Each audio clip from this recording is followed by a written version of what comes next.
Impact Hustlers, the podcast on entrepreneurs and change makers that are creating solutions to the world's biggest problems. Impact Hustlers is brought to you by Fast Forward 2030 and Real Changers. Visit fastforward2030.com to learn how to include the global goals into your business model and realchangers.com to find talent and careers with impact. And this is your host, Michael Shafrath.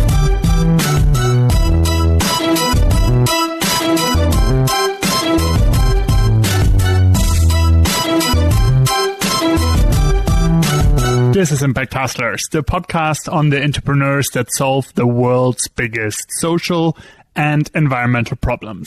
And I'm your host, Michael Shafrath.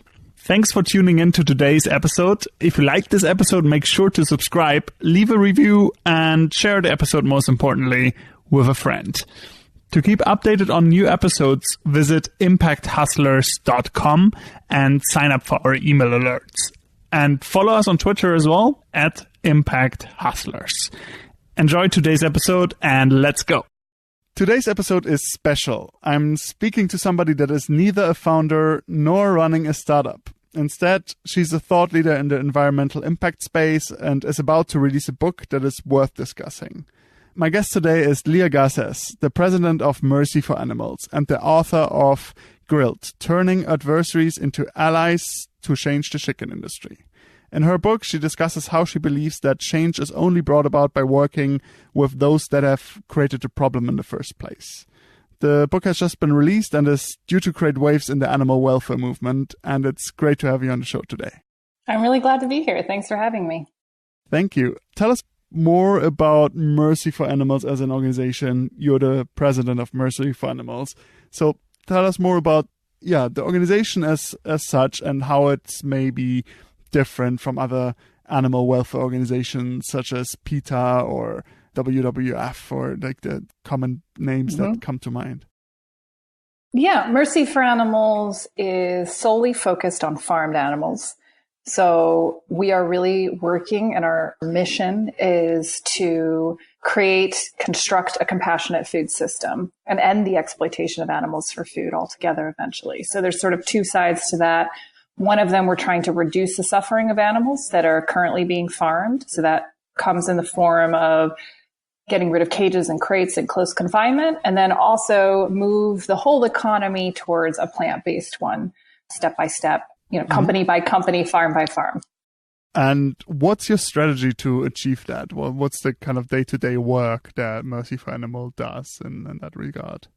Yeah, well, we have different approaches. So we have a corporate engagement team, and one of our goals is to really get companies to work with us and to try to reduce the suffering of farmed animals through that engagement. So what we would do is we'd go to a company and say, here are things you can do. Here are steps you can take. Get rid of cages, get rid of crates. Here are improvements you can make to broilers. And a lot of times that works. And sometimes it doesn't. And when it doesn't work, we still have an obligation to the farmed animals to continue to make progress.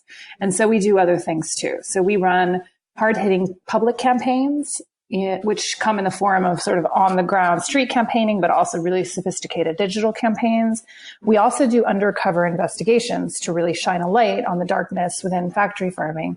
In the United States, a lot of filming and seeing inside of a factory farm is prohibited through what law is called ag-gag. So we're limited, but we still are working on ensuring that the public know what's happening within factory farms. So we use these different pressure points.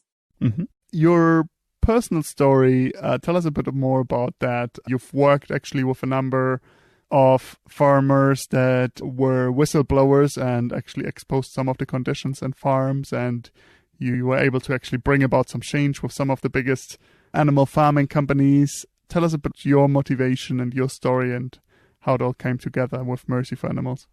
Yeah, so I worked for Compassion in World Farming before Mercy for Animals. Compassion Farming also works on improving the lives of farmed animals. And my strategy and my work there and now is the same. When I was there, the opportunity was as an activist, I had always been working from the outside. I'd always been kind of angry and just thought if people just had more information, then things would change. Then I realized people had the information and they weren't changing anyway. And so I realized I wasn't really understanding what the problem was very well, and that it was really critical to understand, as you said, from the problem creator's perspective, how to break down that problem. So it became very important for me to sit down with the so-called enemy to learn more about the problem. What are the roadblocks? What is the resistance? And then try to actively create solutions to undo the problem from that perspective. I mean, at the end of the day, I don't actually hold the power. I'm not in charge of any animals. Factory farmers are, big mega meat companies are. So if I want to convince them, I have to enter their space. I have to understand the resistance. And this really became a big part of how I started to work about 5 years ago. And that shift came because I actually met a factory farmer, and that really changed my perspective on how to work, which is a lot of what my book Grilled is about. Yeah, tell us a bit more about meeting that farmer, and what did he say or what did he share that changed your perspective? Yeah, Craig Watts I met him 5 years ago, and he lives in a rural county in North Carolina, one of the poorest rural counties in North Carolina. And a mutual journalist introduced us, and I, through a series of phone calls and text messages, finally worked up the courage to ask if I could come see him and if I could film. And to my shock, he said yes. And the first thing I did was sort of sit in his living room and look at all these papers and listen to his story. And this was the very first time I had sat down and openly listened to a factory farmer's story. And I was almost ashamed that I had never thought about why he had done this, that I had just assumed that he was an evil person. And as I listened to his story, I began to understand why he had got into this, and also that he wanted out, like he felt as trapped as the chickens do. And from his perspective, basically the way it works in contract chicken farming in the United States is this is a man who at 22 years ago, he wanted to stay on the land. There was no other jobs in rural North Carolina. And Purdue came to town and they offered him a contract to raise chickens. All he had to do was take out a big loan from the bank, which had been prearranged for him. So he took out $250,000 loans to build the chicken warehouses. And then he raised chickens for Purdue. And with the money they paid him, each flock, he paid off the loan like a mortgage. And that seemed great at first, seemed like a dream come true. But over time, because it's a factory farm, because the chickens are in darkened warehouses, living on their own feces, ammonia-laden, dust-laden air, they started to get sick. And sick birds die, and a farmer doesn't get paid for dead birds. And so that was money out of his pocket. And it meant the payments that he needed to make kept coming, but the paychecks kept getting smaller. So he started to spiral down, and he didn't see a way out, and he didn't know how to get out because he had this huge loan with no other job options in the area, and he just had to keep raising chickens. And even when we get close to paying off that loan, there were upgrades required of him if he wanted to keep raising chickens for Purdue, and then he'd have to get out another loan. So by the time I met him in 2014, he had reached this breaking point, and he wanted out. He felt it was unfair. He was also very unhappy that the American people didn't know what was going on, that there wasn't transparency about the way chickens are treated and raised. And so I did something I never expected to do. And I teamed up with Craig Watts to film. I went back many times to understand, to learn, to get his perspective, to really get this deep dive that you can only get from the person in charge, from the person who created the system from the enemy. So I learned an immense amount about the system in that time. And then we released a film. And it was very risky and scary to do that because he was afraid of losing his income, his land, his neighbors hating him. I was afraid of getting sued, getting my organization, Compassionate Rural Farming, sued at the time. I was afraid of being responsible for him losing all of that, but we did it anyway. And it really paid off. It was in the New York Times. It went viral. We had 1 million views on our video in 24 hours. And it really got me thinking, what other unlikely partners are out there? And I switched. Something switched in me where I became very curious, and I saw the efficiency and worth of crossing the divide and looking for opportunities to work within the system, work with the enemy without giving up any of my values, but, looking for those opportunities. And that led to a lot of other things. Mm-hmm. Because I think you're a vegan yourself, right? So you really live these values and you kind of pay attention that you kind of have the positive impact you're trying to have with your organization on a personal level as well. Yeah, I'm a vegan. Mercy for Animals. Our ultimate goal is to end the exploitation of animals altogether for food. And we really are trying to create this compassionate food system. But, we recognize that people aren't going to stop eating meat right away. So we have to work with those people in charge of animals to at least reduce the suffering of the animals that are in the system. And the analogy I kind of use often when people are like, aren't you, betraying your values? And I say, well, if you were on death row in a prison and you were a prisoner in this prison and you weren't supposed to be there, would you want somebody just advocating for the end of your death sentence? Or would you also like them to improve the prison while they're working on ending your death sentence? You would want both. And that's what the farmed animals want us to do. And there are 80 billion farmed animals that are raised and slaughtered every year in our world. And that's a huge amount of suffering that is because we have animals end up on our plate. And we therefore have a huge moral obligation to reduce their suffering. And so I see it an obligation to sit down with these companies, with these farmers, to look for those opportunities to reduce suffering. Do you see it being any issue or do you face any criticism maybe from other NGOs in the space saying, okay, if you improve the conditions that much, maybe at some point people won't really see the problem at all anymore and just be like, okay, the conditions are good now, we can just eat animals because the conditions are great, right? Versus trying to go straight away for let's ban meat or, let's go for the radical approaches. Is that anything that you face? Oh, yeah. I've heard that plenty of times, for sure. But the laws of economics are really an important factor in why people eat meat, right? It's protein. We're seeking protein, and this is a main, drive. It's convenient, it tastes good, and it's cheap. So the other thing that is important to recognize is that as we make improvements to the way animals are treated, the price of that meat goes up, right? Because the economy of raising, right now, let's say a typical chicken factory farm, are raising chickens 30,000 in a barn, in a warehouse, and they do that 6 times a year.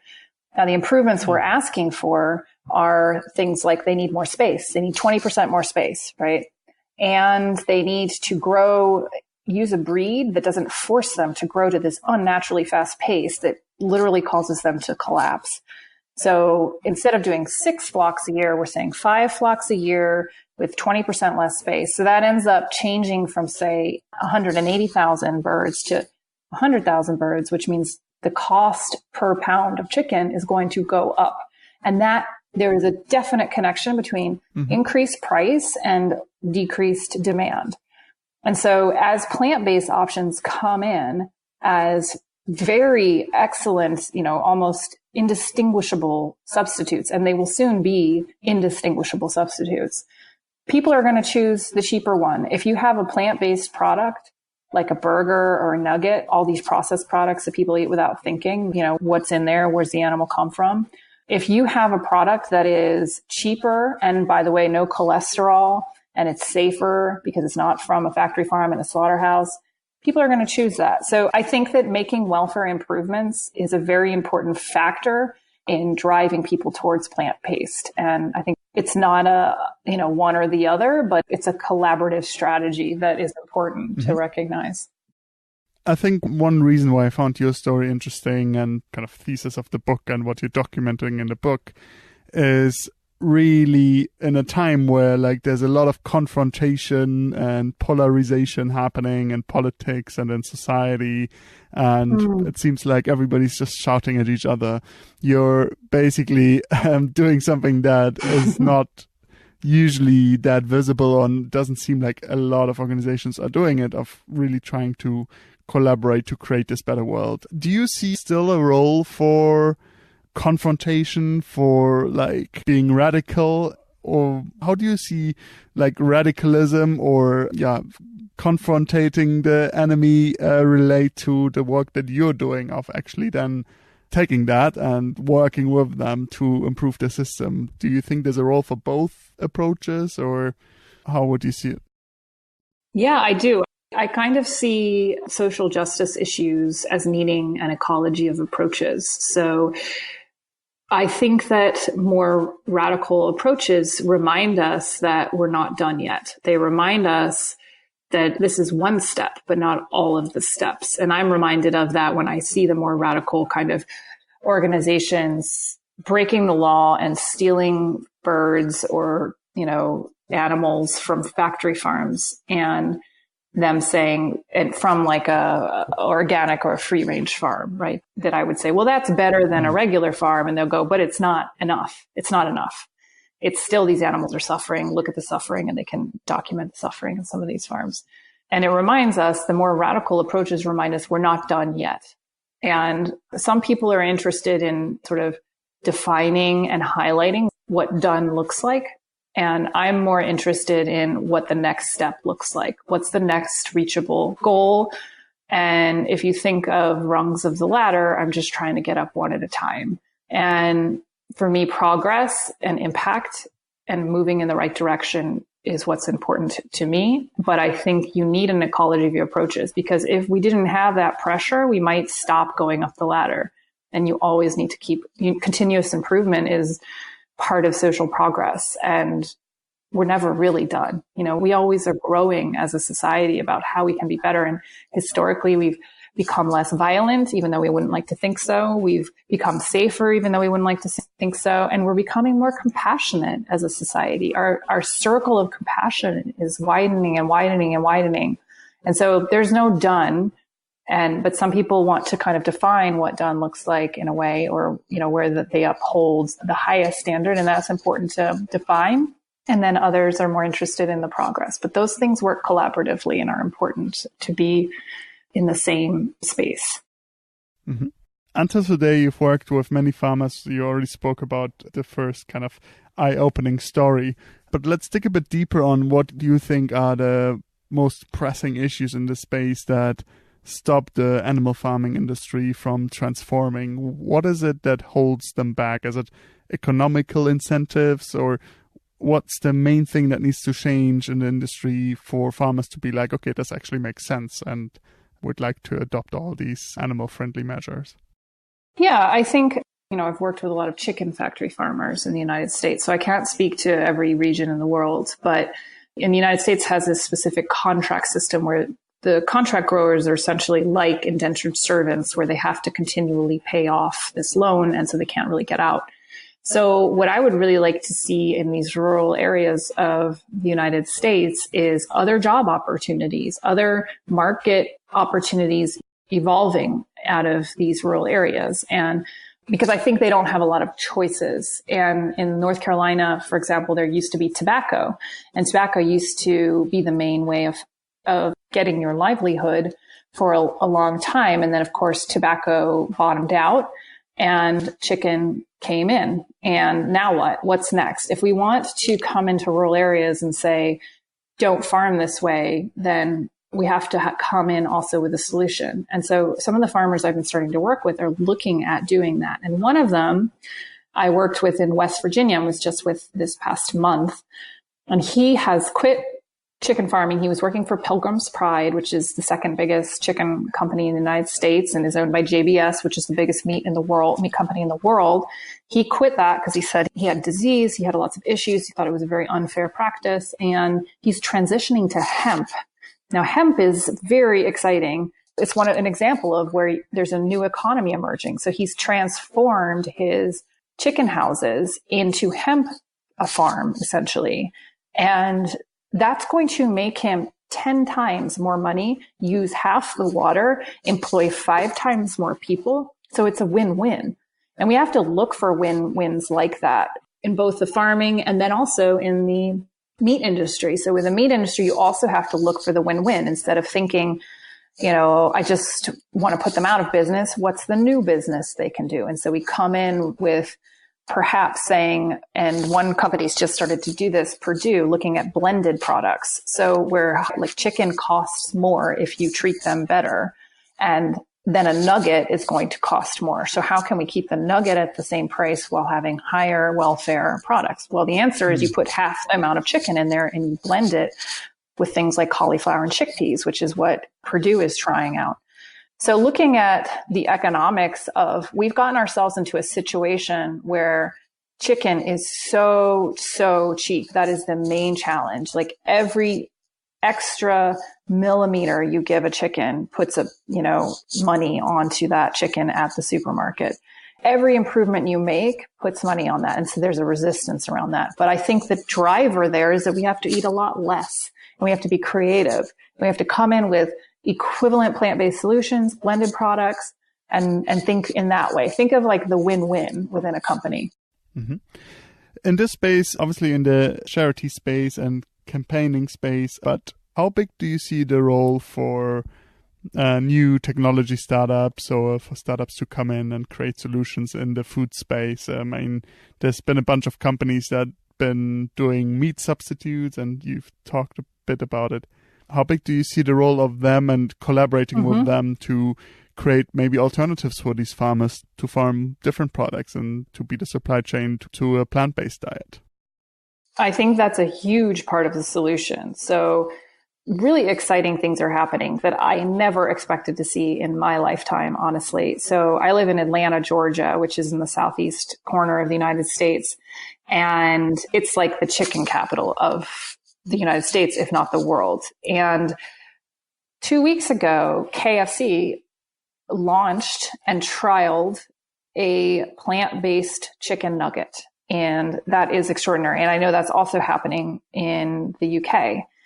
And I never thought I'd see that day. And so in the United States, that's a huge deal. So in Atlanta, they tried it for 1 day in one store. And they had supplies they thought that would last for 2 weeks, and they lasted for 5 hours. You'd think that they were giving out like Beyonce tickets or something, because the lines were wrapped around the store. There was like a double drive-through line. There was traffic everywhere. It was very exciting. And it's a sign of the trends and the demand. And essentially right now, the supply cannot keep up with the demand of these exciting plant-based products. So that was a Beyond chicken. So this Beyond meat, and they produced exclusively for Kentucky Fried Chicken. They did KFC. They did this product, but you could see in the United States in this last month, Burger King launched the Impossible Burger nationwide. And from what I've heard, they're outselling the regular Whopper with the Impossible Whopper right now. And the demand is massive, meaning that it is the best time possible to get, if you're a startup, to get into this space, or if you're an investor, to invest in this space. So when the IPO the IPO for Beyond went on the market, it was something like $20. And now I think it's like $120. People have made millions of dollars off of their investment in Beyond. And that's just the first big company to go public like that. It is a huge area of growth. We are at the very, very tip of what I think is a protein revolution, where we're going to be moving from protein in our minds only coming from animals to protein being able to come from plants and then eventually being dominated by plants, because these products mimic so well what we're used to eating, except they don't have any of the health risks or cruelty or environmental risks. And with all the demands on our planet and on our health right now, there's just no reason not to shift in that direction. We're slowly coming to an end, but I have 2 more questions for you. I mentioned in the beginning, you just published a book called Grilled: Turning Adversaries into Allies to Change the Chicken Industry. Obviously, that's available for sale also in the UK and the US, and pretty accessible. What's the one reason why people should read it? What's kind of the lesson that people can learn by reading it beyond what we just talked about? Or what would you say is the main thing? Well, I think that the lessons of the book can be applied to any hard problem that you're trying to solve, whether it be a small problem like a neighbor, or a big problem like a social justice issue like climate change or misogyny or racism or ending factory farming. It's basically saying that you have to win over your enemy to be able to win your cause. And That will be messy. It will be uncomfortable. It will be difficult, but it will be worth it. And it will help you get there more efficiently. Amazing. My last question is, if you imagine the world in about 10 years, assuming Mercy for Animals and your work with the book succeeds, how does the world look like in 10 years? 20 or 10? 10 years. Let's start with 10. Okay, 10. I thought you said 20. In 10 years, I think that many more countries will have banned the worst practices like cages and crates and close confinement systems. I think that clean meat, so that we haven't talked about that, but lab grown meat will be on the market and steadily going down in price. And I think that every fast food company around the world will have plant-based alternatives that will outsell their animal meat, alternatives, and that we will be starting to see a decline in the number of animals slaughtered and raised and a major increase in the number of people eating plant-based products. Thank you very much for sharing your journey and for all the work you've already done and you're still doing. It was great to have you on the show, and thank you very much. All the best. It was fun. Thanks very much. Thanks. Thanks for listening to today's episode. If you like this episode, make sure to subscribe, leave a review, and share the episode with a friend. To keep updated on new episodes, visit impacthustlers.com and sign up for our email alerts. And also follow us on Twitter @ImpactHustlers. Thanks very much for tuning in, and see you next week. This was Impact Hustlers, the podcast on entrepreneurs and change makers that are creating solutions to the world's biggest problems. Impact Hustlers is brought to you by Fast Forward 2030 and Real Changers. Visit fastforward2030.com to learn how to include the global goals into your business model, and realchangers.com to find talent and careers with impact.